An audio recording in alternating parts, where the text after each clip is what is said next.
busy people getting fit in Fulshear, Texas. Our aim is to help you look better, feel better, and perform better as quickly as possible. I'm your host, Brian White with Blue Eagle Fitness and Nutrition. Welcome. Hey, what's up, everybody? I am here with Dr. Maria DeFranco, and we are here to talk about glute activation. And she even has props. So everyone got an opportunity to meet you in our last episode. So we're just going to jump right into what is glute activation, why is it important for our overall fitness, and then we'll let the conversation go from there. Does that sound good? That sounds great. Thanks for having me back, Brian. Enjoy speaking with you, especially about this topic. I'm super excited. I did have some people reach out to me, by the way, about connecting with you. So the next time I write this up, I'm going to make sure I put in your email, your phone number, your website, and so that people can find you easier than just texting me. Okay, that sounds great. That's more efficient. I love that. Thank you for that. Okay, so can you go ahead and just tell us what is glute activation? Yeah, glute activation. I mean, we could say any muscle, bicep activation, calf activation, but specifically we're talking about glutes today. It's activating the muscle, waking it up, making sure that it's engaged and kind of at the ready, like in a ready state, as opposed to, we talked about it last episode, a little bit of like glute amnesia or, more of like a downregulated muscle response. Glute activation is a way to target the muscles to wake up and be engaged, kind of like a rise and shine message, wake up. Yeah, remember who you are, what you do. So, and the glutes are one of the biggest muscles and most powerful muscles of the body and really important for pelvic stability and overall body stability. So that's why we care a lot, especially as athletes, if the glutes are firing, activated, all of that, engaged. Yeah. So what causes our glutes to be unactivated or asleep? Yeah, it's largely a product of our modern lifestyle, really, because we sit so much. And anytime we sit for long periods of time, those muscles kind of go to sleep, or they're, especially if we're not, it'd be one thing if we were seated and if we were activating them and squeezing the muscles, which is one way, actually, you can turn them on or activate them. And if you have, the weight of your upper body against it, you're activating it. But most of us don't do that. And now it's to the point. Well, we are now. We're all sitting up straighter. We're squeezing our butts like 3 or 4 times, flexing our glute. Excellent. This podcast is already done its job. That's great. Yeah, and I mean, we're just walking less, standing less. I mean, people really aren't even walking in the grocery store anymore to get their groceries. Everything is just so tailored to ease, but at the same time, we lose that movement factor. So walking less and sitting more. And then also when we do go to walk, a lot of times we're not doing the proper walking gait mechanism. We're not walking with a long enough stride, for example. Okay, yeah. Tell me more about, I'm not walking right. Well, ideally, when we walk with each stride, our glutes are firing and pushing us along, right? They're like our motor that kind of goes us along. But a lot of times we walk kind of hanging on our ligaments and our connective tissue, and we just kind of drudge and use momentum. It's kind of like, I use the term like a naked spine. It's all that compression and force is going into the joints, into the spine, as opposed to utilizing the muscles as shock absorbers and a motor. So oftentimes when I work with people, I'll have them get off the table and we'll have them walk, and I'll see, if their glutes are activated. And one way you can do this in the comfort of your own home is you can stand up and put your hands on your glutes, on your butt, and then lengthen your stride until you feel that muscle squeeze at the end at your most extended point where your foot is behind your hip. And so a lot of times we don't do that, and it can, then the glutes aren't doing their job, but an enhanced version of this would be doing lunges, right? Where I'm really going back with my glute and I'm pushing off. It's kind of like that, but just applied to walking. Yeah. When anytime someone joins the gym, everyone starts with at least 3 one-on-one personal training sessions. And in our third personal training session, we talk about running. And we coach running, right? Almost everyone has run in their lives, right? But almost no one has ever been coached in running. And if you watch people run, which I do when they first get started, it's more of a shuffle, right? And it's the feet aren't moving very far apart. And this is running, right? Not even just walking, but it's more of a shuffle that's very quad dominated. And so when we teach elongating the spine, or not the spine, the stride, elongating the stride, and incorporating, we pull up our leg using our hamstrings and our glutes. and it's amazing, you know, people, we go about half a mile and we get done and they're not tired, but already their hamstrings and butts are sore Yes. because they've used them for the first time while running. So I can only imagine the problem is even worse while walking.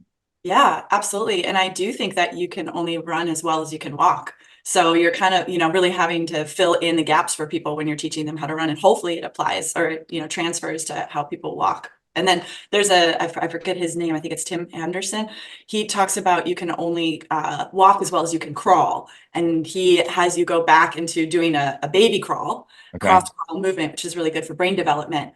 But you think of the amount of strength that a baby has to like activate their lats and push off and hold their head up. I mean, if you do a proper baby crawl, it's actually really, really difficult, at least it was for me. But then when I went up from the crawl to walk, I was like, oh my gosh, now I have more information going to all these muscles and then, translate to running.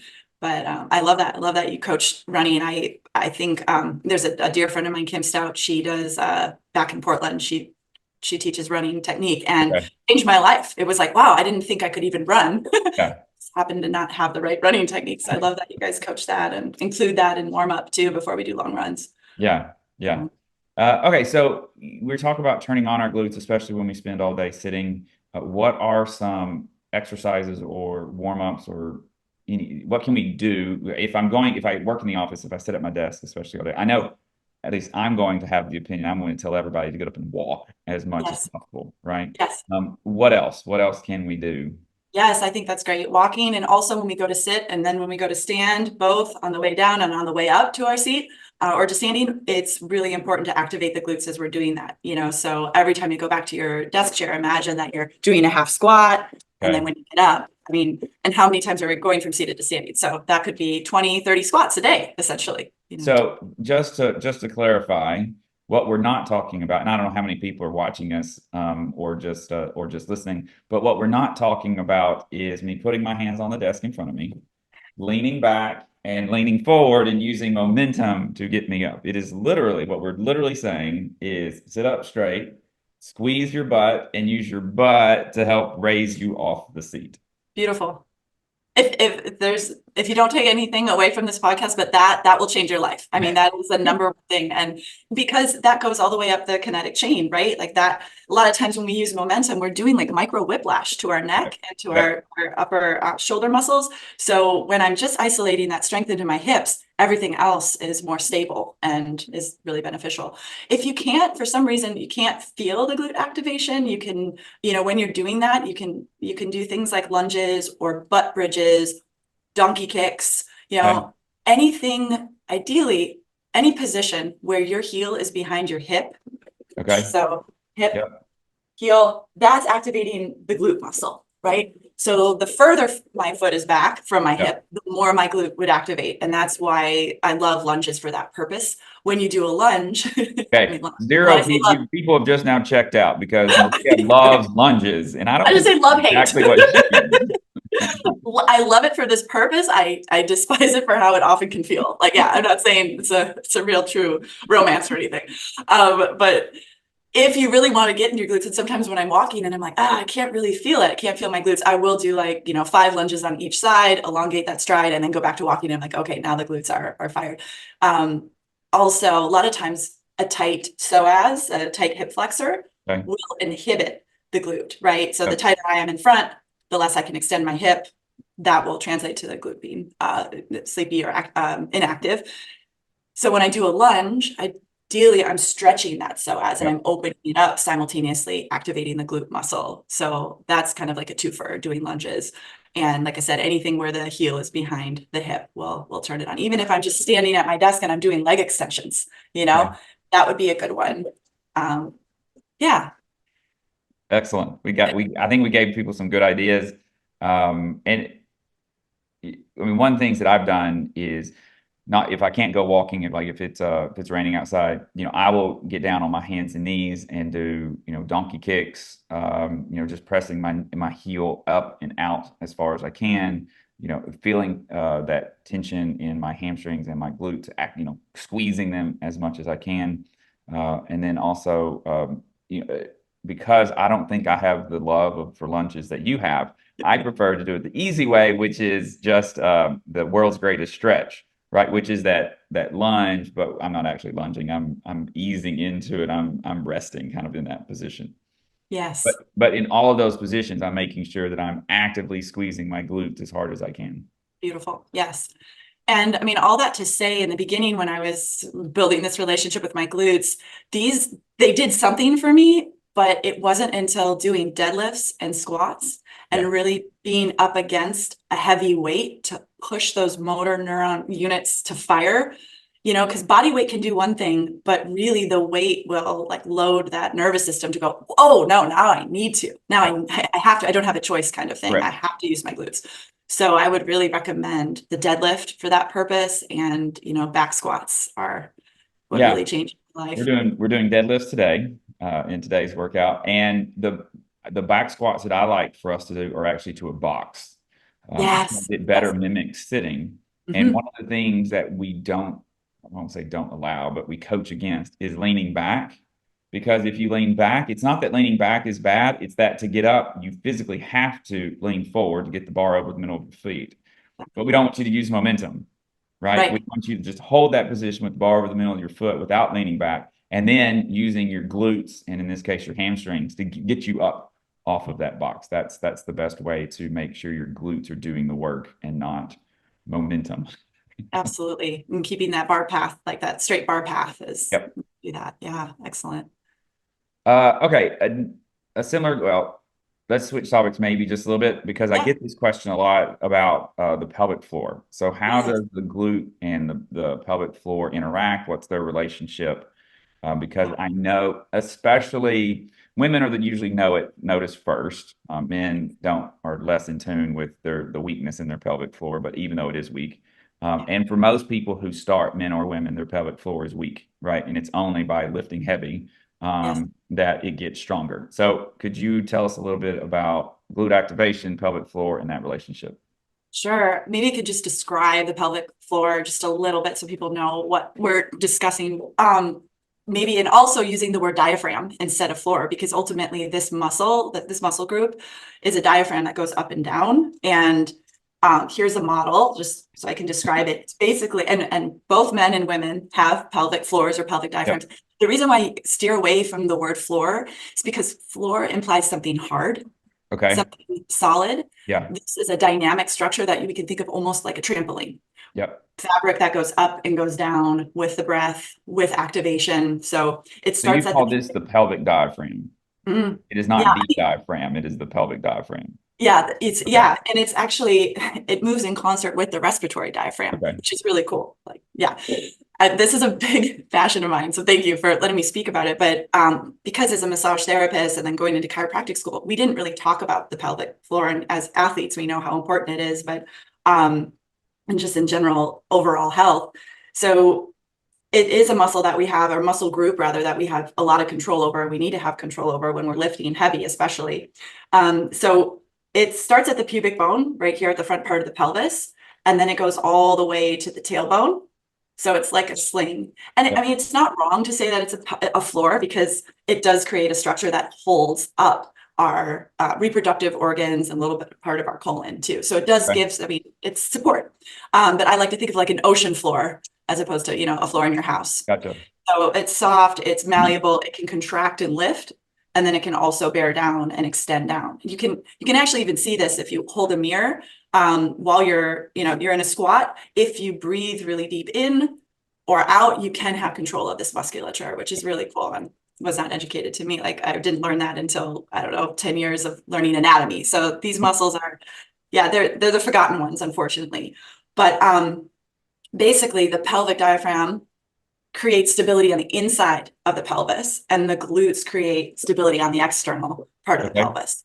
So if I have a weak pelvic floor, and a lot of times it can be weak but tight and restricted. So it's not that I'm not strong, it's just that it's too strong and it can't relax and extend. It's not dynamically moving. Then my glutes might have to get really tight and kick on. Okay. Okay. And then alternatively, sometimes if I have a weak pelvic floor, or sorry, weak glutes, then my pelvic floor has to kick on and be really tight. So ideally they're working together to create stability. for the pelvis. And I've seen it a lot of times where, we have tight glutes or tight, like, sciatic pain or piriformis, deep musculature that is holding a lot of tension, and we can work those muscles until the cows come home, put an elbow in, strip through the muscle, adjust the pelvis. But oftentimes, unless we go inside the pelvis and release the muscles of the pelvic diaphragm, that those glutes aren't going to let go. Okay. So that's also a technique that I'm trained in. It's internal pelvic work where you put on a glove and you access those skeletal muscles and you release the muscles of the inside of the pelvis. Okay. So it's something that is really important in terms of like breathing and stability and injury prevention as well. Yeah. So the exercises, whether we're warming up or we're working out, that the exercises that work our glutes, are they the same exercises that work our pelvic diaphragm? No, ideally, when we're doing our pelvic diaphragm musculature activation, we're not recruiting our glutes. Okay. If we're just targeting our pelvis, the inside of the pelvis, we actually want our glutes to be relaxed. And oftentimes people, like, if you do look at the mirror and you do give yourself that biofeedback, you might see your glutes like trying to engage as you're doing it. And that might be a tell that those muscles of the pelvic diaphragm aren't responsive in a functional way, that they're either too tight or they're weak or they're inhibited. Okay. Is there a way that we can activate our pelvic diaphragm? Yes, absolutely. So I like using the respiratory breath, like a deep breathing exercise. Maybe we could go through that. Yes, That would that'd be be really great. great takeaway. So first, maybe just walking us through breathing into our diaphragm, because a lot of times when we take a deep breath in, we go like this, and we use the muscles of the neck, the upper chest. Yeah. But really, when we take a deep inhale, we don't want anything moving here, and just having the belly actually expand and get really big. So on that inhale, my abdominals relax and my abdomen is getting like almost like a 360 extension around. Okay. And then on the exhale, as I squeeze out the air, I'm actually activating my abs a little bit, right? To pull that air out. So it's this extension and then like contraction going in. So the same thing that my abdominals are doing with that breath sequence, my pelvic floor is doing. Okay. So on the inhale, when I extend my abdominals or I'm making everything bigger, I'm pushing almost like you push out a baby, push out a bowel movement into the pelvis, right? That's more of like the extension. And then because those abdominal muscles and the pelvic diaphragm co-contract, when I exhale, I'm squeezing my abdominals and I'm squeezing and lifting the pelvic diaphragm. It's almost like you're wringing it out in a way. And a good way of saying it is like you're holding back a bowel movement, or you're holding back like a fart, even is what I say, because those muscles, not only do they go to the pubic bone, they also go around. This is the rectal opening. So a lot of times women are taught with Kegels, hold back your pee. Doesn't do it. It doesn't help us activate it like all the way, because the muscles also attach here. So you want to go from the tailbone all the way to the pubic bone. And that's what you do when you lift heavy. You're activating and you're squeezing and you're lifting and you're bracing that abdominal cavity so you don't have prolapse. So nothing descends into the diaphragm, or sorry, through the diaphragm. Yeah. Cool. Yeah. So the application in the gym, if you ever see, and I want almost everyone to use a weight belt. And some people think, well, I'm using it as a crutch. No, the weight belt is not meant to be a crutch. The weight belt is we suck our breath in and get our tummy as small as we can, and then we tighten the belt as much as we can. And what you'll notice is when you now take a deep breath in and you press your belly out, you get a lot of feedback on whether you're doing that well or not. And you can feel that belt really tighten. I'm trying to press my abs out with air coming through my whole body, not just the upper chest, like what you were talking about, right? My whole body. And can I fill up my whole torso as much as possible with air and expand my tummy against the belt, right? Now I'm getting a lot of feedback, and that's how I know we call it, quote unquote, just being tight, right? I'm bored. Right. But that's when my pelvic diaphragm it has to be engaged for us to do that part right.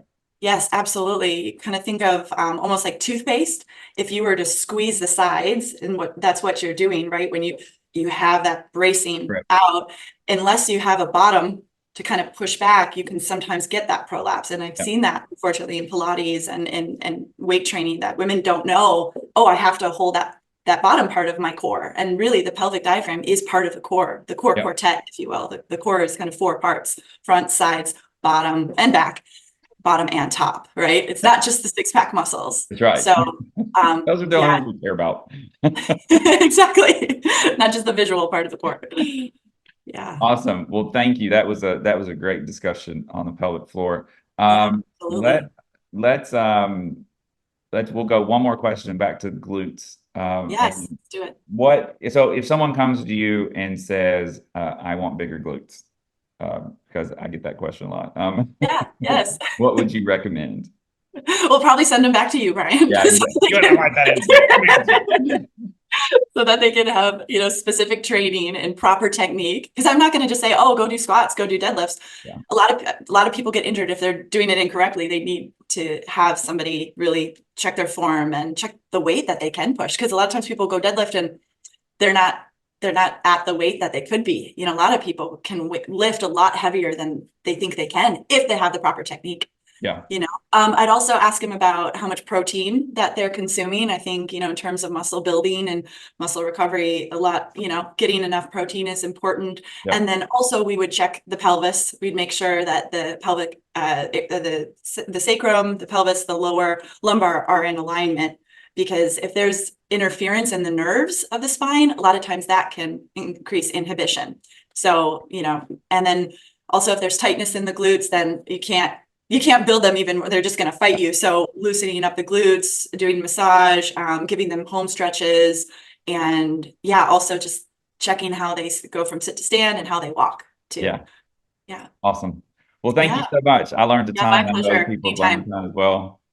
Awesome. So thank you very much. Thank you, Brian. I'll see you at the gym, I'm sure. Sounds great. Bye. You can get every episode of Busy People Getting Fit wherever you listen to your podcast or on YouTube. You can also reach us at busypeoplegettingfit.com. Until next time, thank you for listening.